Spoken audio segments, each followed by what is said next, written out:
We've had the past couple days rescheduled slightly, or I should say the past couple weeks with my regular guest, Scott Bennett, have been rescheduled slightly due to dental appointments and traveling schedule conflicts and things like that. But I am pleased to welcome back to the program Army Psychological Operations expert, Scott Bennett. Scott, how are you today? I'm doing very good, Jason. It's good to be back with you, pal. I should also mention, Scott, you are somewhat of a diplomatic expert when it comes to Iran. You have been there and have spent some time firsthand interfacing with people and elements of the government. Give us a little background on exactly what you've done in Iran so I make sure that we've got it straight. Well, I attended the New Horizons conference last May, in which I was part of a delegation of men and women from around the world. But the ones from the United States included Mike Maloof, who worked at the Pentagon. He actually worked with John Bolton years and years ago at the onset of the 9/11 terror wars.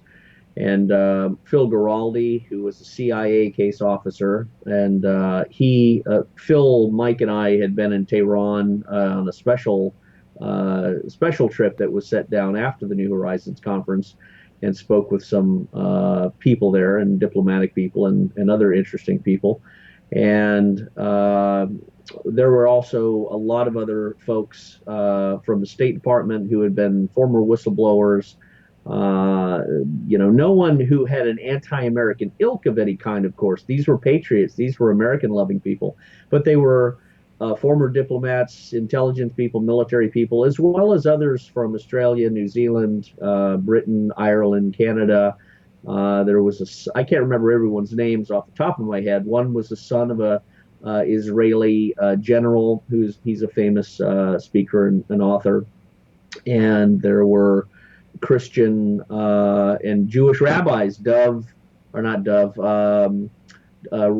David Weiss was one of the Jewish rabbis, an Orthodox Jewish rabbi, and just a lot of people that were interested in cultivating positive relationships and dialogue with Iran, and trying to build bridges and discuss things from a open humanity point of view. So it was a very enjoyable conference, and my personal observations and experiences were they were a very mild-tempered people. There was no hostility. There was no throwing gays off the rooftops. There was no mullah, draconian, police force. There was no burning of Jews or Christians or putting, any sort of bias or prejudice against them. In fact, they had Christians, they had Jews living in Iran for thousands of years. I think they pride themselves on their ancient Jewish lineage from Joseph, and of course the whole story from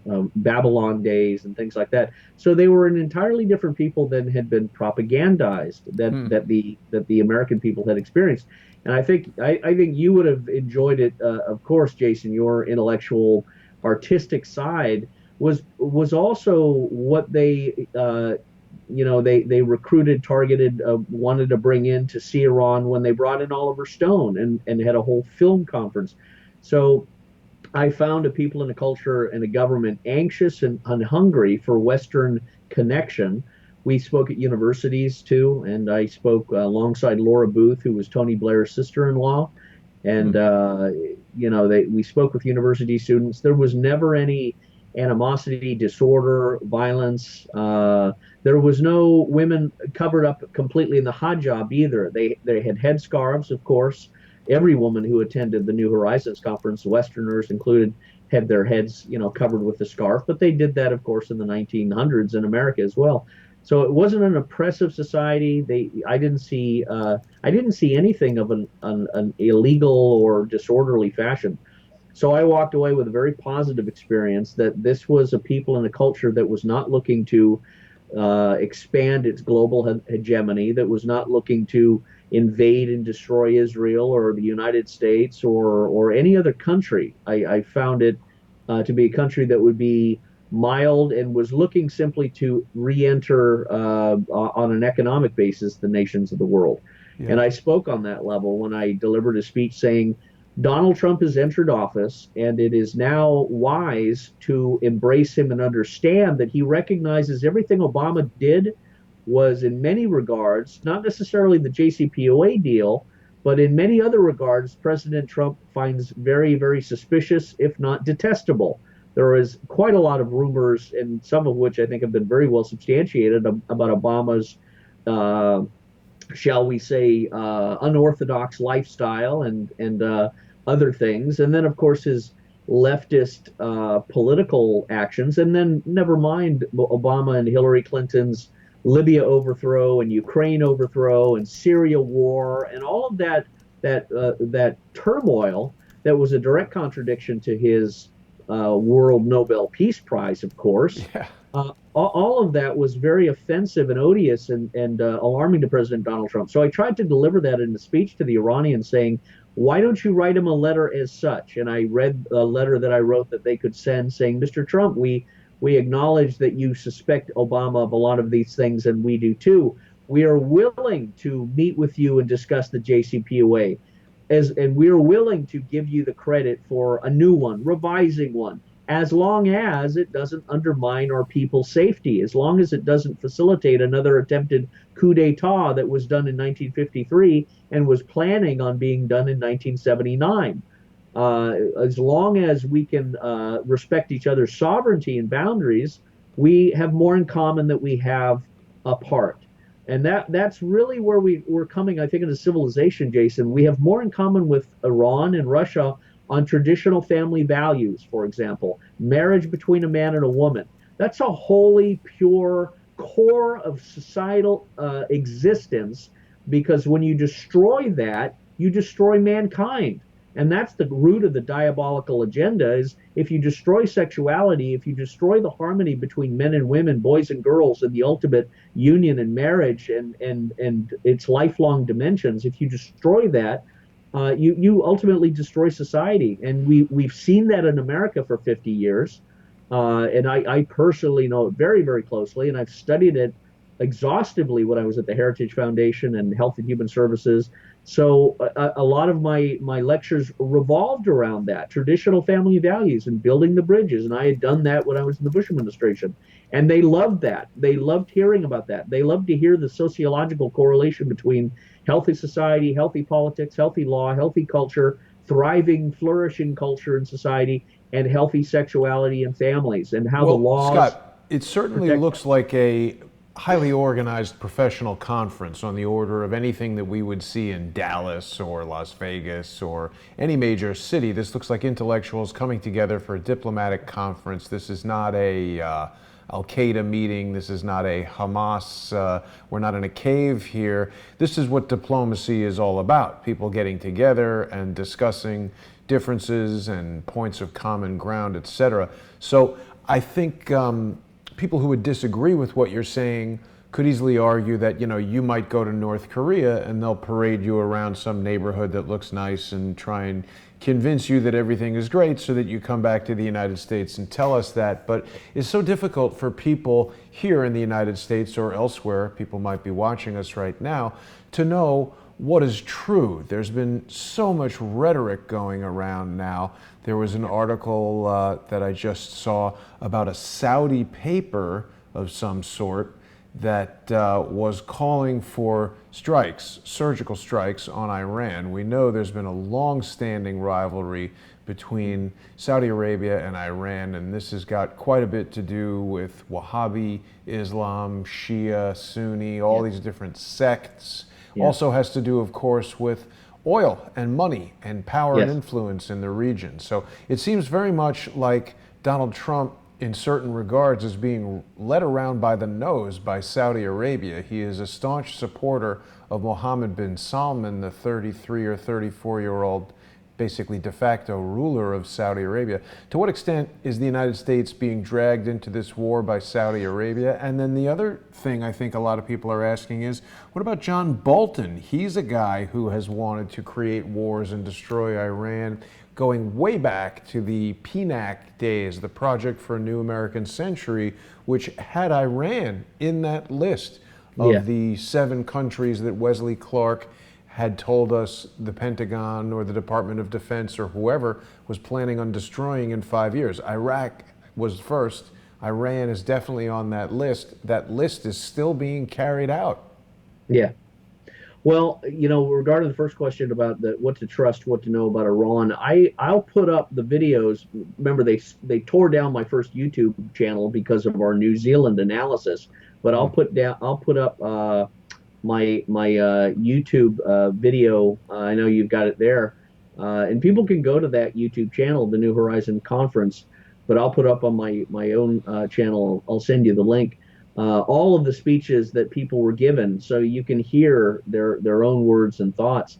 But I think, Scott, perhaps a good idea would be to put it on your Patreon channel, and I do want to remind people that they can support you by going to patreon.com/shellgame, and if they become a sponsor of yours on Patreon, they can access all the videos. I mean, this is obviously, you and I are in a position where we're sharing information that is unpopular with the mainstream, and most major advertisers are in the mainstream. So putting content on Patreon isn't about wanting money to share the truth. It's about struggling to create a sustainable situation where people like you, who have risked their freedom and their financial security to share the truth, can carry on. I do also want to remind people that they should visit your webpage, shellgamewhistleblower.com. They can purchase your book and keep up with everything that you're doing there, new publications that you're involved with, etc. And of course,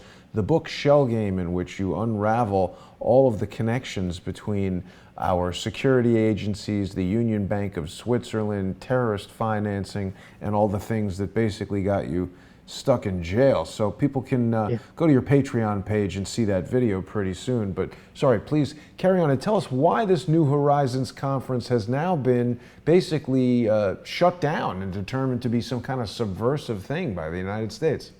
Yeah, it is, and of course it's everything the opposite. But I hope and pray that the administration recognizes that, and because we can do more in a positive way than anyone in the John Bolton team has ever done. Getting back to answering the Saudi Arabia question, yes, I think without a doubt Saudi Arabia and perhaps even Mossad, perhaps United Arab Emirates, or all three, had a role to play in providing, I think, what many are describing as false intelligence that the Iranians bombed the tankers in the Strait of Hormuz that belonged to Saudi Arabia. I think that was a false flag, a Gulf of Tonkin. We had been predicting something like that a month before, and then it happened. And then these Gulf drones that were allegedly used for an attack. I think it was a Gulf of Tonkin, USS Liberty sort of trigger that was used to try and evoke a conflict, possibly with the United States, like they've done in the chemical attack in Syria and elsewhere. But it's not going to happen. I don't think Donald Trump's going to follow that way. I think he's using this as political leverage. I don't think we're going to go to war.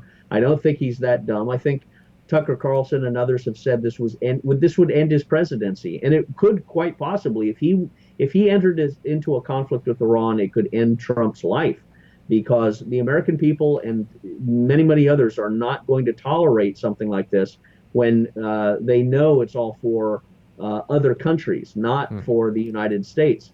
So I think Trump is putting all of his game chips, all of his chips on the table, saying, I'm not bluffing, and hoping that Iran is going to fold its hand and say, well, we're not doing anything. We're happy to talk.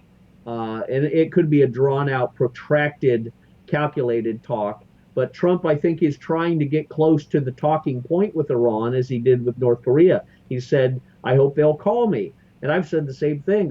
You need to call him. You need to contact him. You need to engage in dialogue and establish some sort of a relationship. That doesn't mean you have to change anything. That doesn't mean you have to promise everything. But, Pompeo says some really dumb things when he's up there saying Iran needs to behave like a normal country. Well, that is such a, coming from Pompeo's mouth and coming from others, that already has a ring of disgust to it, because, a normal country in Pompeo's mind, in many of our minds, is a perverted, corrupt country. With all sorts of corruptions and things that are abnormal and not Well, it's a morally very consistent. judgmental statement on its face. It's saying you're not normal. Be normal like us. Go invade Venezuela and do all kinds of things like that. Good. Let's talk for a minute, Scott, about this Houthi rebel group in Yemen. Do they have the sophistication to operate, to deploy a drone like this? I mean, yeah, that seems. Aren't they like guys hanging out in the desert with Yeah. robes, lucky to These get are an like RPG if they can? these are like the Sioux tribes that fought against General Custer. You got a lot of them, but they're not that sophisticated. They don't have that kind of weaponry, and they're really just amazingly fighting a war of independence. It's an independent country. It is not part of Saudi Arabia. It is not seeking a revolution. It is seeking Saudi Arabia to get out of its country. They had a Saudi Arabian puppet, and they're now trying to establish their own political entity or their own leadership. So Saudi Arabia doesn't want that, and they've been bombing them into oblivion. And I've just heard there was just a report they Saudi Arabians bombed again and killed like 50 Russians that were there. Wow. I'm not sure of why they were there and such, but the Yemen's Yemen is a total different subject too. It's almost like a genocide. You've got cholera, you've got disease, you've got bad water. It's destroyed it, and this is Saudi Arabia, and Saudi Arabia has really been the Wahhabist source of terrorism since the 9/11 wars. Do we need to go back to the Saudi Arabia involvement and at least collusion in aiding and abetting these false 9/11 wars? We know most of the mercenaries that overthrew Syria came from Saudi Arabia or tried to overthrow Syria and did overthrow Libya were from Saudi Arabia and Qatar, financed by them. And I knew that personally. Saudi Arabia was my country when I was a terrorist finance analyst. Why does Saudi And Arabia care about Yemen, Scott? I mean, it seems to me and to most people there's nothing going on in Yemen. They don't have a lot of oil. They don't have a lot of economic development. They don't have a lot of military influence. What is the deal between Saudi Arabia and Yemen? Well, the deal ultimately comes back to the schism and the furious hostility between certain Wahhabi Salafi sects of Sunni Islam towards the Shia, and there's a hatred there that goes way beyond the Catholic or Protestant wars of 400 or 500 years ago. This is they see the Shia as heretics, I should say, and have never let go of that. They can't. Again, these are Saudi Arabians. These are Bedouin tribes that rape boys, that slap and abuse women, that take pictures of women that have been whipped and raped in jail and pretend they came from Iran. That's more of the false intelligence. And you see, that's another thing that all Americans, I think, Jason, are waking up to is we've seen this playbook before. Yeah. We've seen it, like you wisely said, at PNAC with John Bolton. We saw it with Dov Zakheim. We saw it with all of the usual suspects that were associated with the 9/11 war setup. And now you're trying to pull that card out again and sell it on Iran. Yeah. We're not that dumb. And Bibi Netanyahu, when he came and sold America on invading Iraq, we're not that dumb. We're not believing you. You've cried wolf too many times, and look at the treasure and the blood we've spilled for 19 years. We're not going to risk another one. And the Russians and the Chinese are not going to stand idly by and allow us to do it. And if you pick a fight with Iran, you're probably going to start a war that's not going to come to the shores of the United States, Jason, but it's going to annihilate all of the U.S. presence in the Middle East, because Russia and China and Iran and Syria and even Turkey could react in a very violent, volatile way. I don't see Israel, in fact, wanting to get into a serious fight because they would be annihilated. I mean, you really are on the teetering World War I scenario. Again, I don't think it's going Isn't that Israel way. a nuclear power? How would they be annihilated? Well, it is a nuclear power, but I think its ability to shield itself from a onslaught of non-nuclear missiles would still be overwhelming in its annihilating capability. I think conventional weapons, not nuclear weapons, are sufficient for that kind of a counter strike. So you I think don't Iran would Israel seems to be quite active in, provoking all this. They've come out and for the first time in history in recent years, they've announced that they've got a strategic alliance with Saudi Arabia, something I think that many people found extremely surprising. This paper, as it's being referred to, which is published by the Saudi Research and Marketing Group, which is a company that's long been chaired by various sons of King Solomon. So this is very much the Solomon family, where MBS is about to ascend to the kingship there. So this is a research and marketing group. So that doesn't sound good. This sounds like one of these Fusion GPS, fake news, political opposition, make up whatever you want and get it published kind of PR firms. They're citing the U.S. airstrikes in Syria as something that set a precedent when chemical weapons were used. Well, I mean, there's been copious evidence that's shown that that was absolutely not what it was presented to be, but yet President Trump was drawn into firing missiles there. Trump himself almost seemed like a drone when he was giving the speech announcing that missile strike in Syria. Don't you think so? Well, you're right in a sense. Many of us were very horrified by that on a variety of levels. Again, this is false intelligence, and you're triggering him. But then there's the other side that have said Trump did that to test the Raytheon missiles, to test our contracts with these American military-industrial complex entities, to find out that they've come up short. He announced where he was sending them, so it may have been a grand test to see our capabilities. We don't know. We get secondhand. But I think Turkey would certainly enter in. Saudi Arabia couldn't fight its way out of a paper bag, and Turkey could, and Iran could, and Israel can too. But hasn't Saudi Arabia been building up their military forces with U.S. equipment? I mean, we've heard about this $500 billion. Yeah, America. I mean, since the first Gulf War, America was there, and no soldier wanted to be there. And Saudi Arabia just threw money. That's all they do, is throw money at everything. They're very wearing robes, wearing sandals, soft-wristed, metrosexual types, and they even spur on the left side. Saudi Arabians? Yes. Oh, yeah. I remember State Department people that were being hit, young men who were over there in State Department engagements that were being hit on by the delegation of the Saudis. Yeah, they go. I thought they punish homosexuality with death. They see it as a different thing. They see male to male relationships in a very boyish way, like sexual relief. It's almost like a masturbatory exercise.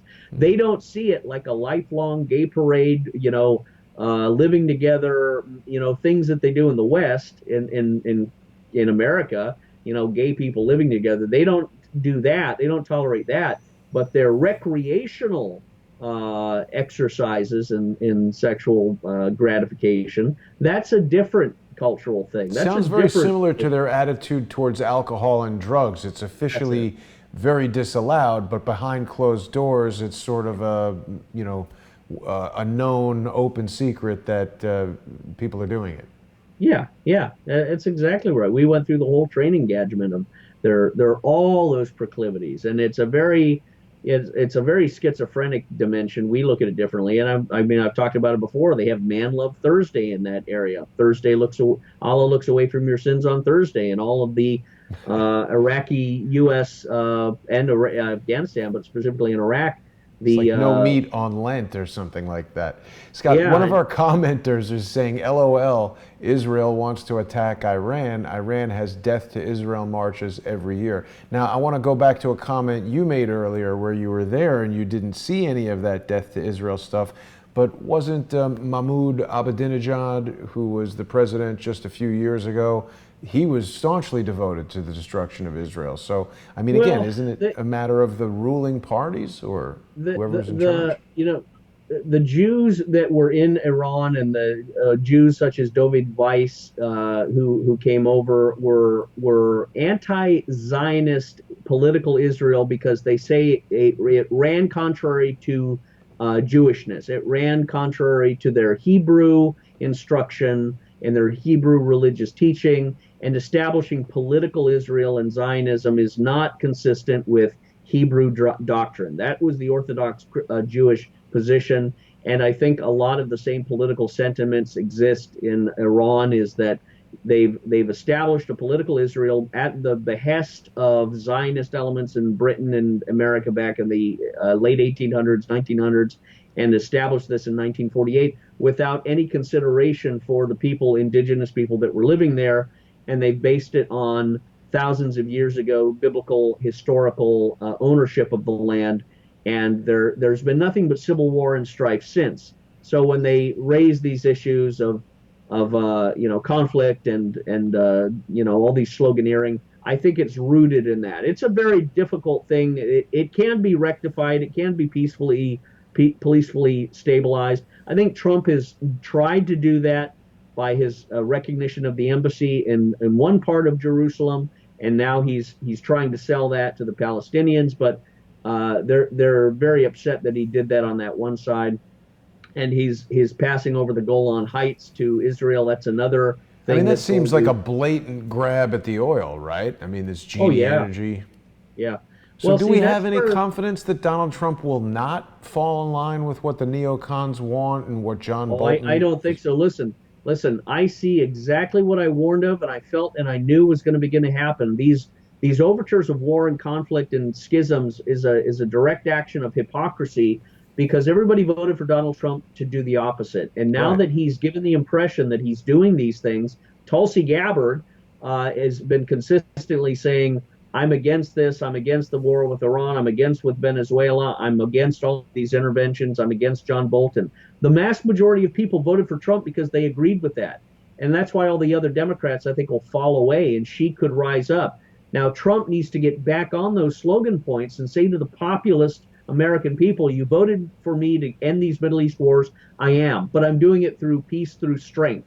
I'm doing it by bluffing. I'm doing it through political leverage building. I'm doing it, he has to use the right words, of course. This is inside baseball, you and I talking, but he needs to go and convince the American people that he's not going to go to war. One of the things he needs to do is fire John Bolton at a political appropriate time, but he's got to get rid of Bolton. He's got to get rid of Pompeo. There's no one uglier and stupider than Pompeo. He is in the Trump worst seems position. to like Pompeo. He's spoken positively well, look, about it. Pompeo got my shell game material in 2013. So he should be prosecuted for misprision of felony at the very least. And many other did. Adam Schiff did. I mean, you've seen, I've given you the material, the book of exhibits list every politician that got that.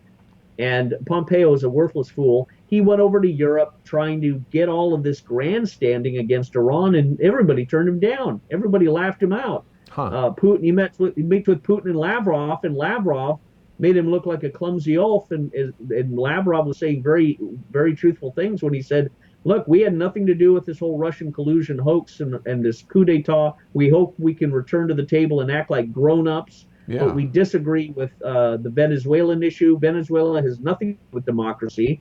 And Iran, we hope it won't turn into a military scenario, because I think if it did, all the best Russian weapons would be sent down into Iran to serve, to defend itself. And, you lose some American ships and sailors, Trump loses the presidency.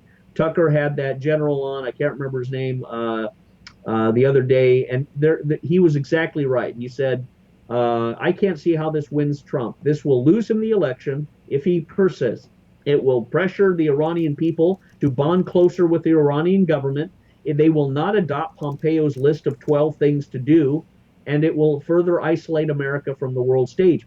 That's the danger, is we are on the verge of being completely isolated because of these sanctioned economic warfare actions and these military adventures. The military-industrial complex being that malignant cancer that exists to fund itself is a very real statement. How it's rectified, short of a civil war, which I think we are in a certain regard. That within the United States, you're saying we're having a civil war? Yeah, I think we're in a quiet civil war in the United States. I think you're going to see cold civil war. Well, I mean, I'm not talking about pitchforks and muskets and all that violence. The left is going to do that, and that's what's coming. I think the Certainly left is economic going. war, Scott. We've seen Laura Loomer pushed off of social media. There's an There you go. information war going on. Alex Jones has been closed out from all these things. You know, we've got a comment here from one of our viewers on YouTube, Scott. Faith Virtue is saying that Iran gave refuge and granted 1,500 Jews citizenship during World War II. This is documented Yeah. history. I've known several Iranian Jews, so that's an interesting point. And you know, what you're saying about the rhetoric and how you went there and what you saw firsthand was vastly different than what we've heard. That is exactly the same scenario that the Moriartys described with regard to Libya, and now we see the same kind of, you know, dyed-in-the-wool neocons who are marching us towards war. I agree with you completely that Trump needs to get rid of Bolton. I was shocked when he hired him.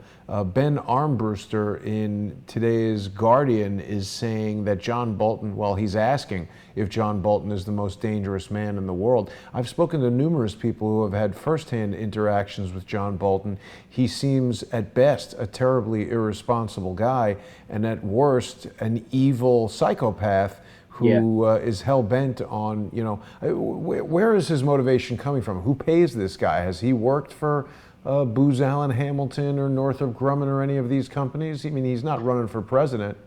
Well, I think it comes from his Yale education. He's one of these snippy, arrogant fools. He never went to Vietnam. I spoke with Senator Dick Black about him. We had a conversation and an interview, and he said Bolton never went to Vietnam. He got out because of college deferments and stuff. So he's one of these intellectual armchair warriors. He throws American military forces into combat, but has never done it to himself. He has never experienced the shrapnel and the damage and the heartache of war. But I think his pathology is a very serious mental issue. I don't see any honesty in him, and I suspect a very this is deep psychological profiling, but I think his cleft palate syndrome and the slit above his left lip indicates a hatred for himself and a hatred for humanity that is deeply rooted and justified by political democracy, regime change, and capitalistic overthrow, and the neocon religion of turning the world into America, turning the world into Walmart and Starbucks and little microeconomic loans, and trying to achieve the Star Trek utopia. That's at the root of the neocon ideology, and John Bolton is that. It's disgusting that Trump brings him in because he's everything the opposite. Trump won the American people by saying Iraq was a miserable failure. We should never have done it. Well, who in the God's name of the earth set this up other than John Bolton? John Bolton was responsible for a lot of the Iraq war situation, and he's doing the same thing in Iran. What the hell's wrong with you? Well, Trump's got to That's wake what up you're gonna because get. he's being marched right straight off the plank with Bolton. I mean, Trump seems to be engaging in the war rhetoric. Let me say this other thing. John Bolton went and gave a speech to the MEK. Now, MEK is a Mujahideen el-Khaliq terrorist organization that was in Iran. It was Sunni Salafist, Wahhabist based, and it was the one that invented "Death to America." It was the one that invented these slogans. They're a reverse propaganda mechanism. And MEK gave speeches, and MEK is probably responsible for the tanker bombing. MEK is probably responsible for the false flag assassinations in Europe that they tried to blame on Iran. And Bolton and Giuliani both gave speeches to the MEK meeting in Europe and got paid like $50,000. Wow. Now, this is the first time I've ever heard of this MEK. Tell us what that is again. Well, I'll show you. Remember, let's see. Well, yeah, here it is. Mujahideen al-Khaliq, right? So you see the book, and notice this. So that means Army of God, right? Mujahideen. Yeah. That's who we were fighting. No, we were fighting with the Mujahideen against, but they became Al Qaeda. That's right. Now these are unclassified, but they're from RAND, CIA, and other intelligence agency documentation about the history of MEK. Now, the photograph of this lady is remarkably similar to the headshot that they did with that U.S. Air Force female general, which I think your observation that she may have been Lisa Strzok is very, very smart. Page, right. Well, At a least, viewer sent me that yesterday. It was quite interesting. Perhaps let me bring that up so people can see it. Let's talk about that for a second, because that has to do with Iran as well. And Scott, to what extent, when you were in the Army as a psychological operations officer, to what extent are these plans, it's not something that they do and then, it takes a week to gestate. How long are these seeds planted for a psychological well, operation? Well, that's the failure of the modern American psyop for good is we've missed the opportunity because of bureaucratic, career bungling idiots in the military. We could have set the seeds for proper psychological cultivation of mindsets receptive for capitalism, democracy, economic enterprise back in 2002, 2003, and grown up an entire society that would have been much more mild and much more sophisticated. And instead, every 9 months we had change of military leadership, and every psyop plan was thrown out the window, and new ones were brought in. It was like you put some bread in the oven and you take it out when it's half baked and you throw it away because you want the perfectly baked bread. But I And mean, do they take this amount of time? Someone sent me this tweet where they're talking about Lisa Page's boyfriend, Peter Strzok, has deep associations with Iran, having grown up there, while his father, Peter Strzok Sr., was involved with Iran as an apparent CIA operative agent, whatever it might be, in the 1970s. So you've spoken to us in the past about Monica Alfred Witt, yeah. who does indeed look quite a bit like. Now, yeah. Now look at that. Look at that middle picture, and look at that picture on the book. Right? You see that? That's the. I sent you that original picture. I think they engineered that. It was an FBI CIA plan. Remember, right after they put that out, they arrested Marzia Hashimi, who was the Press TV anchor woman, and interrogated her about the New Horizons conference. They put down in front of her, Jason, pictures of me and Michael Maloof and others who were at the conference taking photos with Marzia when we were at the hotel. And I thought, wow, so they've got me in their sights. Fine, bring it on. I'm more than happy to talk for the president and discuss everything I know about Shell Game and John Brennan and Eric Holder and Lanny Brewer and Loretta Lynch and Covington and Burling and the Shell Game of Swiss bank whistleblower Brad Birkenfeld and his connection to Edward Snowden and Julian Assange and the WikiLeaks cables that were provided that disclosed Hillary Clinton in this Shell Game of terrorist financing pay-to-play operations that involved HSBC, that involved James Comey's brother, that involved Robert Wolf, chairman of the Americas of UBS, that involved the massive crime and corruption of the American State Department that goes right back to Obama. That's why John Brennan invented this Russia hoax, because I was the first one to go on Russian television and talk about it. That's the real trickle in the dam that's going to come out more and more and break more and more, is the origins of what we've seen in the Russian collusion hoax started back in 2012 when our report went out, and I think they went panic mode, and the whole big banks too big to fail and all of that stuff. It's all on the record. It can all be tracked. And Bill Barr and the Inspector General are going to be looking at that. I don't doubt future testimony is upcoming. The president knows about everything that I know. People have confirmed that to me. So I won't say too much, but a lot of what we've talked about, Jason, the president knows, and I think it's going to be prosecuted. That's why they're focusing on John Brennan, because we focused on him in 2012. When I wrote as a military officer, look at all this terrorist financing that this Swiss bank whistleblower human intelligence asset has just given me, and WikiLeaks is involved. And that's why Hillary Clinton shattered her 30,000 emails, because it's overflowing with corruption. It's overflowing with pay-to-play operations. Yeah. And Lanny Brewer and Eric Holder and Covington and Burling and all of these clowns were directly implicated. Now, I think John Durham, all of this is going to trigger, again, the left falling into a civil war. Let's talk about that, because there is a history between John Durham and Eric Holder, right? John Durham was investigating CIA torture at Abu Ghraib. Previous to that, he had investigated the FBI's use of informants with the Whitey Bulger, case and everything that happened with John Connolly. So what do we know about the history between John Durham and Eric Holder?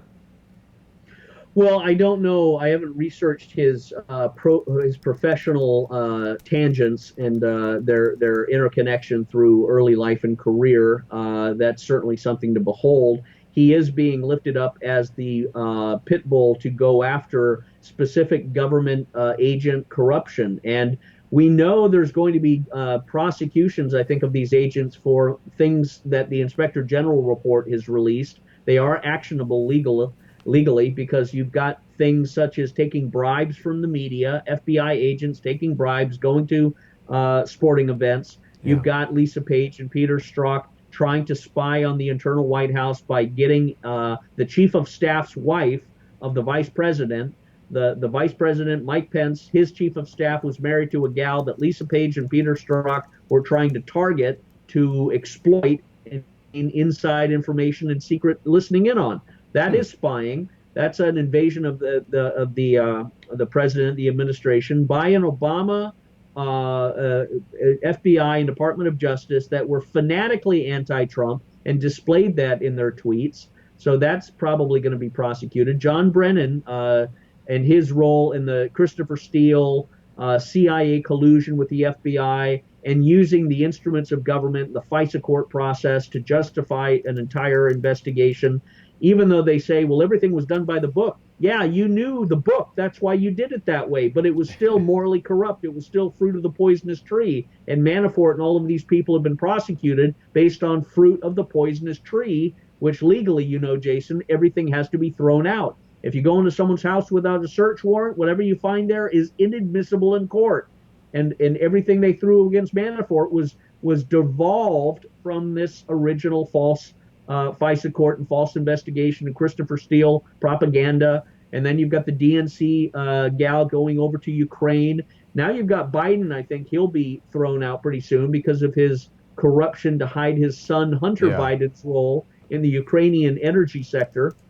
All of this is imploding, but it was all them, Jason. We haven't even touched the surface of the implications of pedophilia that came out in the Clinton Podesta emails and the implications of Obama, the whole Pizzagate, the whole sexual pedophile issue, the death of Seth Rich. All of this is linked to, the near death of America. Donald Trump, love him or hate him, it was not him. It was the American impulse to electroshock America back to life that really brought us back to life. We're on the verge, I think, of death. And they desperately, the deep state, the leftists, tried desperately to stop that coming back to life by going after Trump, alienating him from Russia. The Republicans were guilty of this too, because the Republicans backed the Obama plan to confiscate the Russian property, confiscate the Russian embassy properties in San Francisco and elsewhere. Trump had no choice but to do it because he would have been labeled a Russian agent and impeached if he stood up and said, no, we can't do that. It's against international law.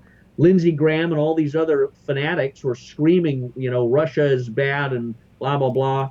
And it created 2 years of great hostility. And it's amazing that the Russians but it's not amazing because they're temperamentally like that, but they've been very low key and very patient and long suffering of our idiocy, of our childishness, of our lies, of our corruption. Yeah, you've got all the clowns right there. The traitor John McCain and Marco Rubio and left-wing Lindsey Graham, who dance in gay parades in San Francisco and Miami, responsible for what you know well, the Moriarty's tale of Libya and its overthrow, chopping up children and putting them in their parents' refrigerators.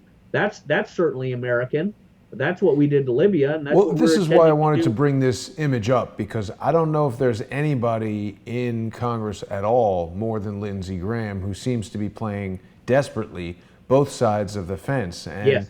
Larry Klayman has speculated that, as you just pointed out, it's got something to do with potentially trying to hide alleged homosexuality. But I can't imagine that in 2019, I mean, frankly, that would probably make him more popular among the general public in the United States right now if he came out as gay. I feel he's probably trying to cover up serious crimes having to do with what he knows or what he never spoke about that he knew happened in Libya.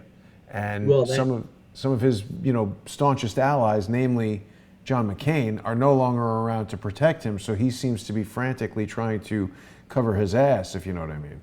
Yeah, yeah. Well, the Carolinas are different. North Carolina, South Carolina are different, and I don't think they know about that. He's in the closet about it, but I know I've met him personally. He dances that way. But that aside, I think you're right. He does have other compromising material on him. I don't trust him. Some of the things he says, and Hannity and all these guys are up there, celebrating him, for a season. But we don't go for seasons. We've seen these people, these establishment Republicans, were responsible for a great war crime in Libya, and they're unapologetic about it. And they got what was it? The Moriartys were talking about. They got $10 million for visits. So Yeah. how much money did you get, Mr. Graham, from the Libyan revolutionary forces for visiting on that day? $10 million, and probably a lot more. So that's what he's hiding, Jason, is this financial Yeah. corruption. And Yeah. and look at what happened when Libya fell. All of these migrants from Africa have just been flooding up into Europe. That's why Europe is going to be alienating itself from the United States and inclining more towards Russia Well, because correct of me if I'm wrong, Scott, but that was one of the strategic objectives of toppling Libya, was that it was sort of a gateway between Africa and Europe, and that there's like just unencumbered migration happening through yeah, Libya now. yeah. That's exactly the objective that was achieved. The American people didn't know that. The European people didn't know that. George Soros knew that. Other actors obviously knew that. Merkel certainly did that. I mean, it's that's why I think Europe is going to break up. I think the EU is breaking up slowly, like an ice flow. Hungary is an example. I did like when Hungary came over and met with Donald Trump.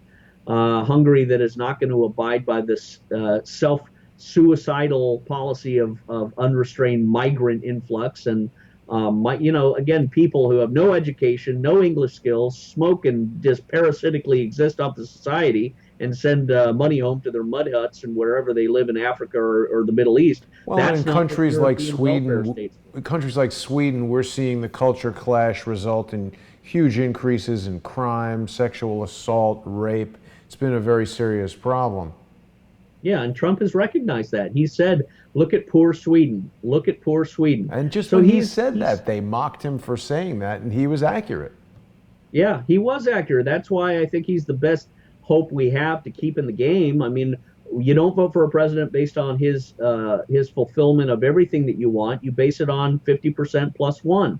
So some of the things he's done, I think are reckless in the foreign policy realm. I do support any Republican's domestic policy because it ensures the Second Amendment and the First Amendment. The White House has just put out a petition for anyone who has suffered persecution in the mainstream in the media, who's been kicked off Facebook or YouTube or things like that, to write the White House and make Hmm. it known. So the White House is now inviting feedback from the public, from conservatives specifically, who have been persecuted by YouTube. I personally am going to file a class action lawsuit against YouTube with others because they shut down my YouTube page based on my accurate, truthful analysis of the New Zealand shooting, which you and I did elsewhere and put it up, on Patreon. But they shut down my YouTube page when I put it up on YouTube.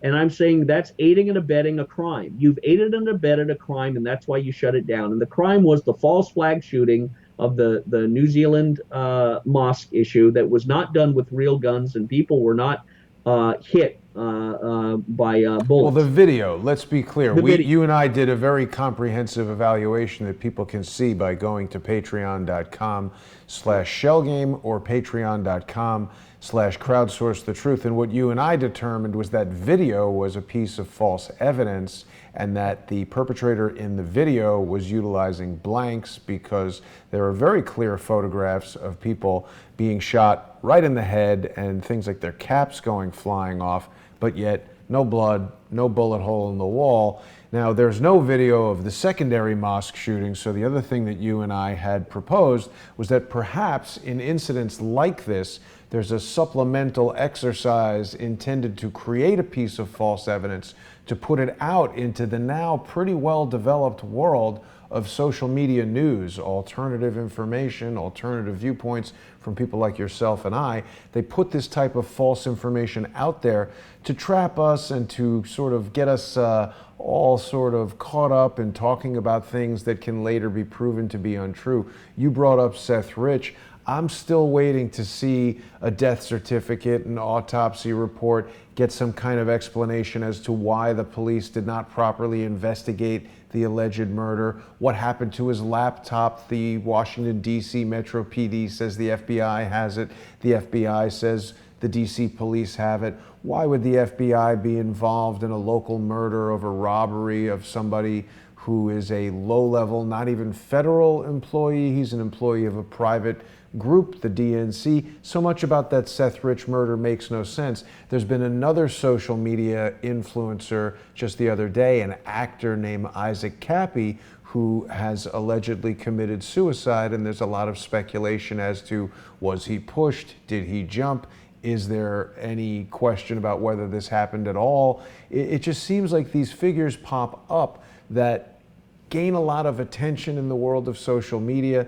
Things like the QAnon movement, they want people to rally around these entities and then crush them down. We saw how they drew in Dr. Corsi to support QAnon. He was very active in analyzing the posts and talking about it and doing broadcasts about it every day. And then immediately that was used against Dr. Corsi. So I'm very cautious of some of these things, including this alleged Seth Rich murder. So, Scott, what do you think we can expect over the next couple days? We've got, it seems, two fronts, Iran and Venezuela. There have been travel warnings issued from the State Department. That seems like a pretty strong indicator that something may happen.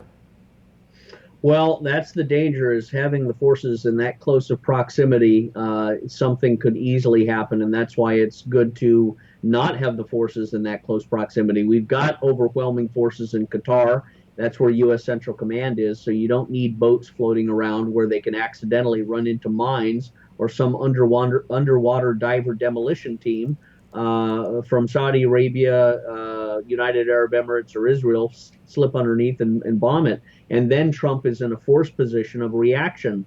And then in that reaction, you trigger a reaction from Russia, China, Turkey, and Iran. And then and you've just hit it on the head. That seems to be the way it's going, right? You said earlier that Saudi Arabia doesn't have much military strength, but haven't they been kind of covertly building their military? We've heard about General Frank Muth training the Saudi Arabian National Guard in Las Vegas and in Mesa, Arizona. They've made a big purchase of some strategic Boeing helicopters, this $500 billion deal that Trump spoke about. It seems like Saudi Arabia is growing in military strength. Well, they buy their military from the United States, their weapons, but they also buy the advisors and the trainers that come with it. And that's the seduction, because they don't fight it. They don't really have the promise that they're going to master the technology. They want Americans to come in and, yes, you tell us how, you show us how. Oh, how instead, and then it transitions. They've done this since the first Gulf War. Oh, now that you've shown us, why don't you just stay in that post? Why don't you just, we'll pay you more money and you can be our agent. So that's how they soft soap and seduce, and by their Bedouin mannerism, they think they get away with it, and to a large extent they have. But it's all paper tiger. It's all fake, because now ultimately you've got Americans who do all of the radar and the refueling and the trajectory analysis, and it really is an American British mercenary defense contract.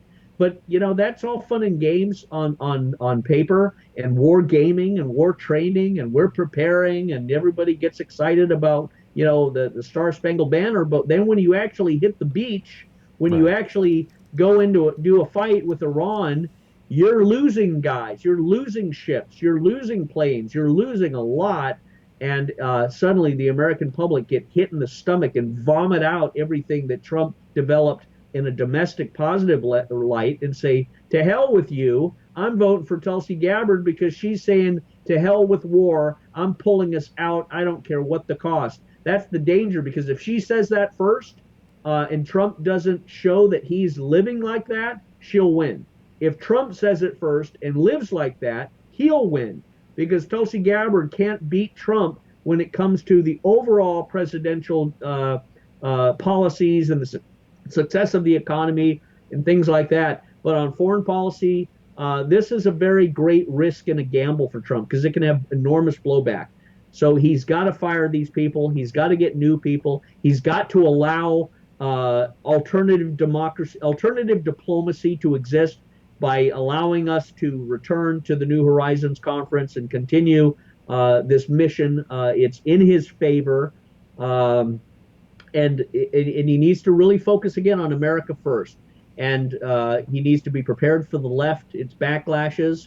I think an executive order, Second Amendment, needs to be said, needs to be put down, so every American has the right to keep and bear arms on their person, concealed and unconcealed. That's what the Second Amendment guarantees. Because the left, as we've seen in Antifa, we've seen at their protests, from abortion clinics and all this other stuff, they're going to get worse and worse and worse, beating up 84-year-old guys who have banners and things like that. Now this abortion bill that was just passed by Alabama, saying if you have a heartbeat in the woman, that's a life. And if it's a life in the woman, it has constitutional rights, and you cannot murder someone and deprive them of their life. You have a life, liberty, and the pursuit of happiness. So now that Alabama has set that law up and signed it, it may go to the Supreme Court, but if the Supreme Court says we're not going to hear it, then Alabama's law stands, and other states can follow it and say who are pro-life in that aspect. A heartbeat means a life, and a life means you can't kill it in abortion, and all other considerations are secondary. So in one sense, I think the left is going to go apoplectic over this and other things. And Donald Trump needs to be prepared. The other thing is the border invasion.